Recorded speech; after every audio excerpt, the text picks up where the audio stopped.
my friends. Happy Wednesday and welcome to another live book corner from East Texas. I am your host, DC Gomez, and I am so excited you guys are joining me today. Like usual, I have a new author coming to us with a brand new book. But before we got, what can I say? Let's talk about the fact that if you have joining us, you know that I am urban fantasy writer. I do a little bit of everything. And last week I had a brand new book come out, which is in the chat right now. It is Recruited. For those of you who like a little cross mix of post apocalyptic and urban fantasy, so for all of you fans out there, it is all sorts of fun and madness.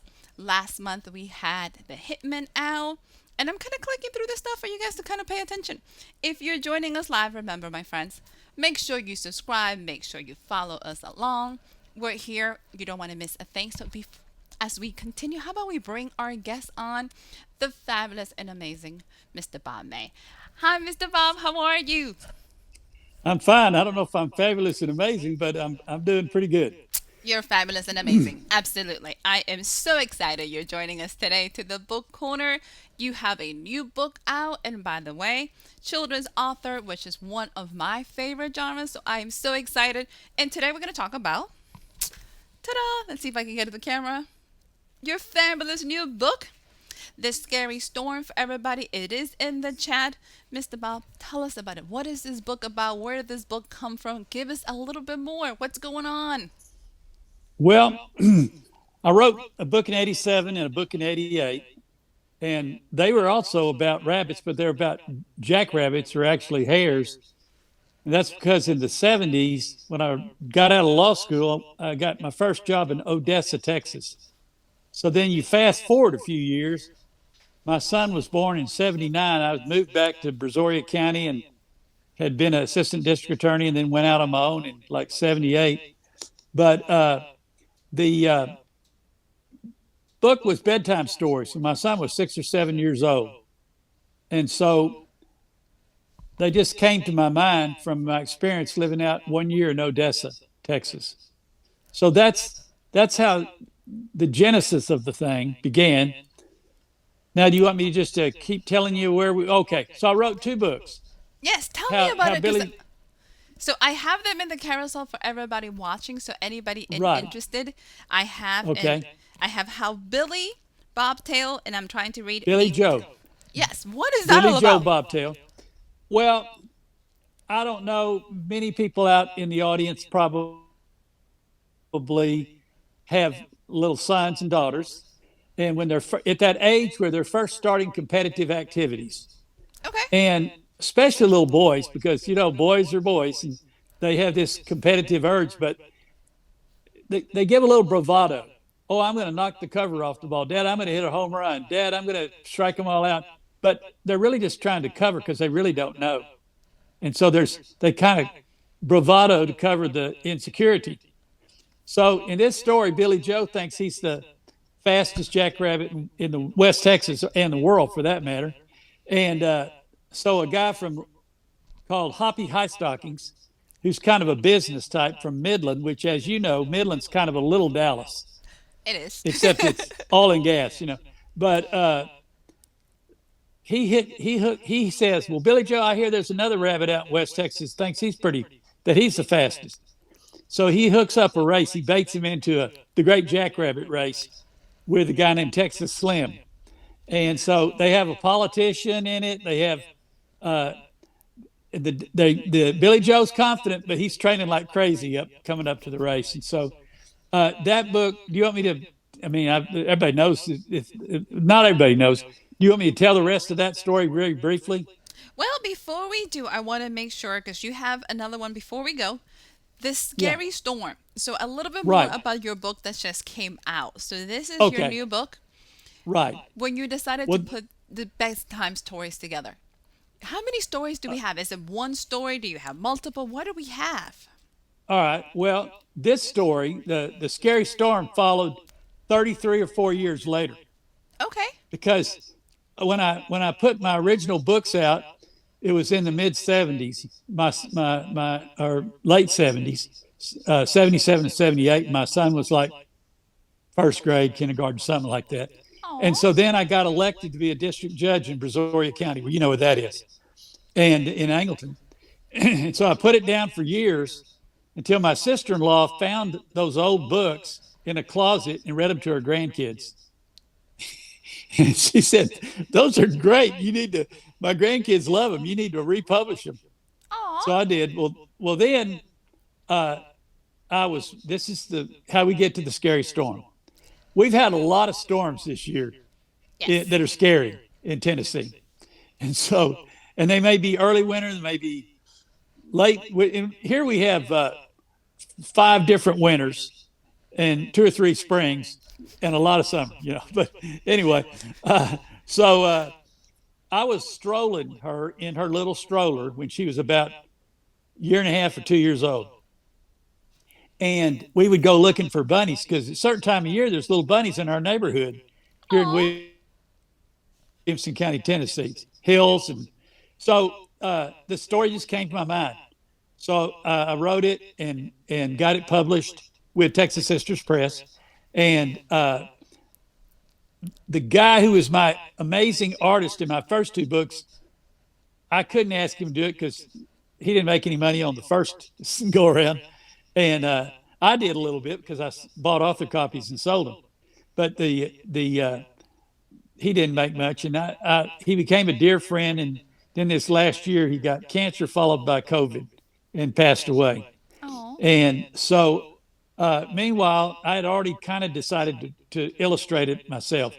So about 2 or 3 thousand illustrations later, I found the style that I could work with. I had very little technical expertise, so I painted it. I did it on paintbrush of all things, which is a simple little app that goes with when you buy the computer. And then there's paintbrush 3D paintbrush. And then Lydia Mann, who's one of the co-owners of Texas Sisters Press, said, "I want you to draw the individual characters and I'll Photoshop them in." And so I don't think anybody's ever done one like this, but it kind of works. So I more power to it. I love them. I also love the ladies of the sister Texas Sister Press. CJ was on this show prior to us, so I'm Yeah, very familiar. Absolutely lovely ladies, and they work so yeah, hard with all of their artists. So I am so excited. I'm also really excited that you decided to take the leap and illustrate it yourself. I was like, yeah. these are so cute. I would never think about it and doing it that way, but you did a great job. It's My awesome. granddaughter's favorite picture is the crying bunnies. If you found that, about midway through, Let's see. the bunnies get caught in the storm. They're away from where they live, and they get lost in the storm. And That so she is too she cute. she told her mother the other day, "Mama, see the little bunnies? They're crying." Then she said, "See the little tears?" And then Oh, she turns 2 or 3 pages and she says, "Oh, go to the one where Big Bunny. They're all coming up to Big Bunny. It's about 3 pages past that." let's see. And and so my little granddaughter says, "Ah, there they are." No, that's not it. It's a picture with a bunch of bunnies surrounding a big bunny. Let's see. It's after that one. Yep. And so she says, "Big Bunny's making them warm." And this is a Oh, 3-year-old. And so anyway, to me the stories are easy, the illustrations are hard, and the marketing is incredibly hard. I I love would it. say if you knowing what you do and what CJ and Amy and all these good friends of ours do, this is harder than law school. And I struggle with law school, but this is harder than law school. The world of indie publishing and the world of publishing as a whole, it is very challenging because not only are you an artist, you are a Right, business person, you are a craftsman, you're doing all these right. things to get this book out into the public and to honestly find this audience Yeah. that is connecting to it. So it is definitely a challenge. I love the fact that you undertook it. I love the fact that you decided to illustrate yourself. So mad props to you and huge Well, I just felt congratulations. like that. Well, thank you, thank you.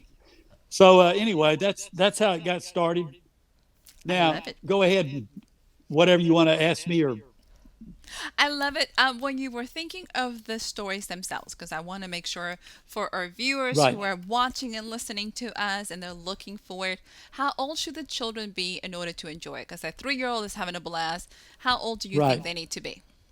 Well, one of my theories is that illustrations, this is just me, other people disagree, but, and maybe because I couldn't do fancier, more computer generated, photos at a higher level, not in the time period. At 74, you don't, you don't have a whole lot more time to learn. So the, back to the question. What was the question? How old should our audience Oh, be? okay. Okay. Now she's 3 and she can't obviously read, but I learned this in my beginning books.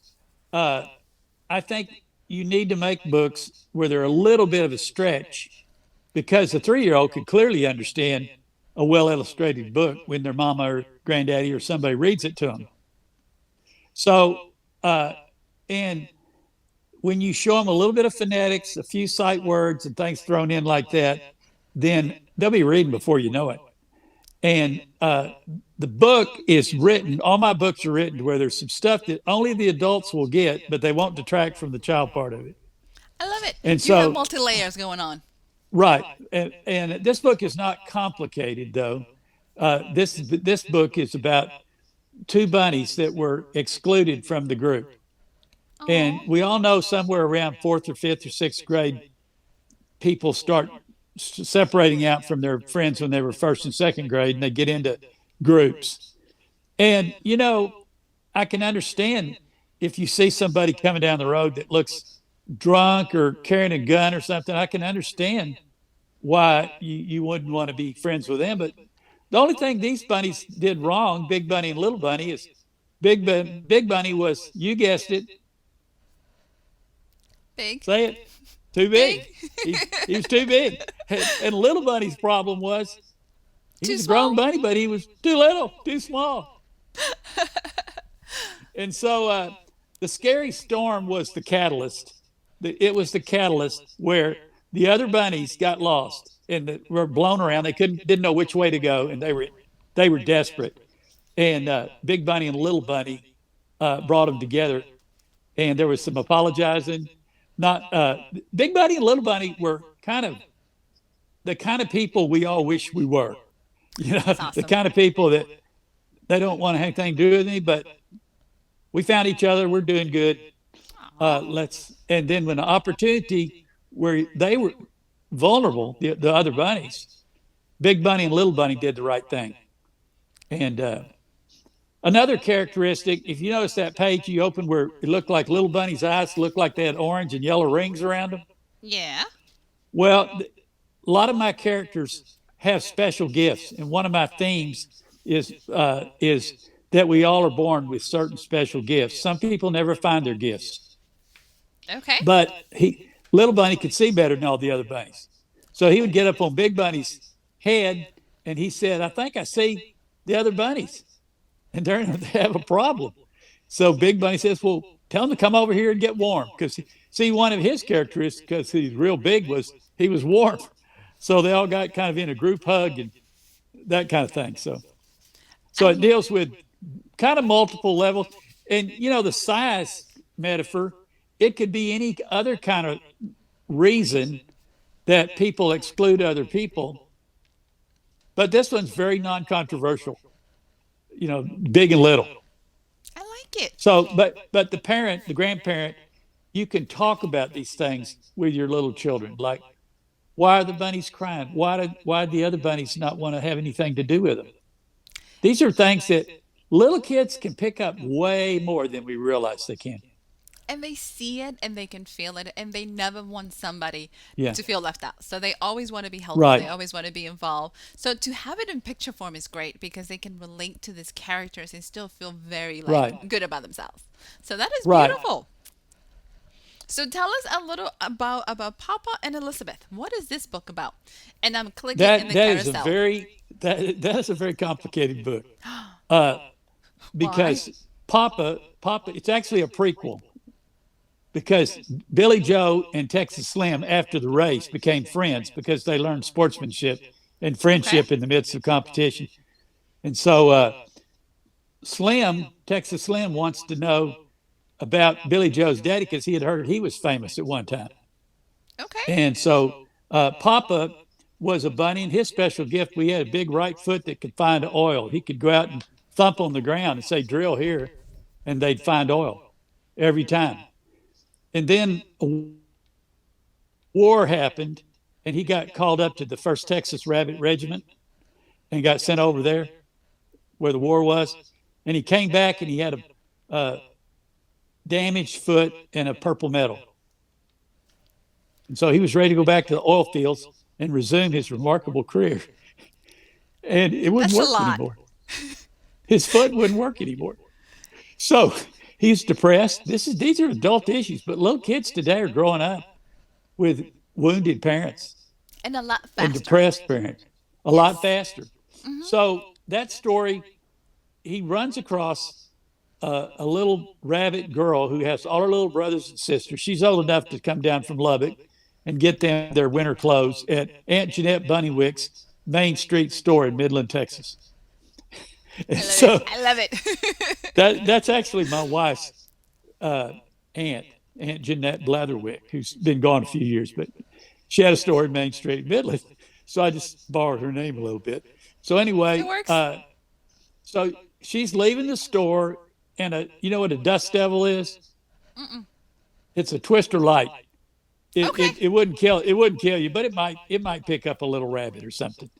So Papa very gallantly comes over and he has a duster like Clint Eastwood used to wear, and Okay. he covers them up. And Don Oh. McQueen's art, it you got to look at it in detail because there's little things like one of the little babies looking all askew, and in the next picture his bottle's off on the floor, and uh, so the storm goes right over his back, and he looks like a mess. He has newspaper wrapped around his ear, and they're looking at each other, and finally they both start laughing. This is Elizabeth, the guardian, the one who took her little brothers and sisters to Midland, and he asks if he can call on her, and they become friends. And the old oil field boss meets him at Christmas time, and he felt sorry for Papa, when he lost his ability to find oil. But he sees everything's okay now because he has this Elizabeth, paw and paw, and so and he has ears that are totally covered, long ears totally covered with hair. You might not know it, but some men don't pick the hair in their ears. And Yeah. anyway, his he's called brush ears. Okay. That rabbit's called. And so brush ears looks him over and bows to her like she's a queen and says, then he smiles and says, wise old brush ears knew love when he saw it. And so Aw. the next scene, he becomes a jackrabbit of all trades. Not as glamorous, but famous for hard work and doing a good job for people. And then in the end, they end up uh, at the church before the Reverend Jack Hare, who marries them, and they go off to the Guadalupe Mountains for their honeymoon, and they end up having 7 children, which Billy Joe is the 7th. You So have. that's a pretty complicated story. Yes. There's You so got much a stuff in special this gift, story. but it comes out very smoothly. I love So it. I read it every once in a while if I just want to feel good.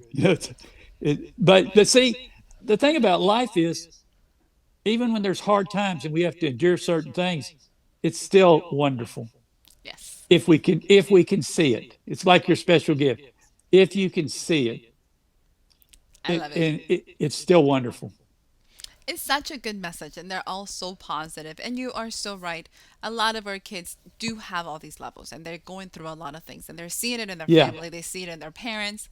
So to have something that can connect and be like, oh, that's why mom is doing this. This is why dad is doing this. This is how I yeah. can help. It's absolutely beautiful. I And love I'm it. trying to get I'm trying to get these stories where the adult reader or pre-reader, I mean the adult who's reading to the Hmm. child who's a pre-reader or a reader, that you can hold that child in your lap, and you don't have to read word for word when they're young. You read a little. If you see they're getting a little bored, you just ask them a question and talk about the issues. And eventually they're going to learn to read it, and they'll call you on every word that you read Yes. that's not in the text. Yes. So At the anyway, beginning, you have some room at the beginning because they just want to like get involved in this. But as they get older, they do call you on it. Like that's not what right, that says. right, right. So this goes back to age. You can buy it earlier, Hmm. and they'll grow into it. Okay. It's like when you buy a pair of shoes that are a little too big. Well, in soon they'll be fine, and maybe around second grade you're getting to Okay. where you get third grade you're too old for it, maybe, and then you have to wait till you have grandkids, and then you'll love it again. It's all about being able to tell a story, being able to connect. I so love it, Mr. Bob. I'm so happy you joined us in the book corner. For our lover viewers, make sure you subscribe because we have a new author joining us all the time. We are not going to have a show next week. We'll be back in 2 weeks. For all of our people who are going to be at the Texas Library Association conference in Dallas next week, I'll be there on Wednesday, April 27th. I had to think of the date, so I will not be doing a book corner live. I'll be at the association. I have a couple events there, so if you guys want to come and see me. Other than that, but I'll be back in 2 weeks on a Wednesday. But Mr. Bob, and I have clicking here, is going to join us on Inside the Minds of Authors. So he's going to be in the podcast. So, Mr. Bob, I'm looking forward to our interview. You're going to be reading the book. So for everybody who wants to get all the details on this fabulous story, you have to sign up for this podcast so you don't miss anything. Mr. Bob, do you have any closing remarks for us? Well, it's a wonderful community, the writing community, and you don't do it necessarily for the money. You do it because it's something in your heart that has to come out. And so I tell people that ask me, and have asked me for years because they knew years ago I wrote those books. I said, don't write thinking you're going to make a living off of it. Write for the love of it.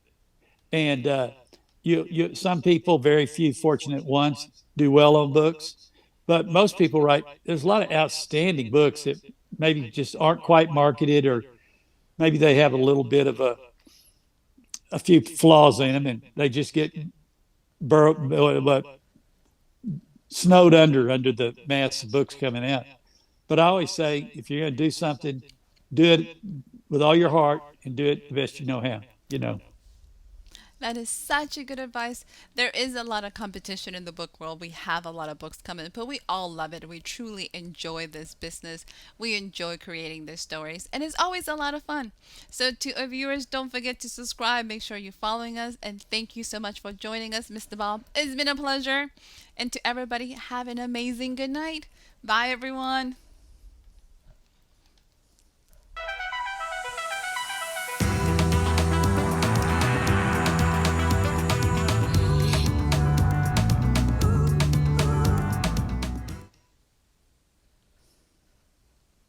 Are you still there?